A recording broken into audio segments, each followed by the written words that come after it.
Nimejenga barabara inatoka Ndarasha Charity to Embaringo. Mimi ni operator. Yangu ni cooperate process cement. Machine inaitwa road mixer. Tangu nianze hii kazi maisha yangu imebadilika.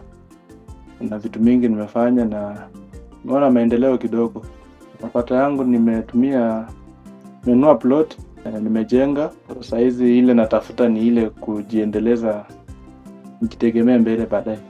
Hii kazi ya barabara ya hii Darasha imekuwa ikinisaidia. Acha niseme nilikuwa na shida ya kazi, lakini nikaitiwa na nikakuja na nikapata. Sijafanya hapa peke yake.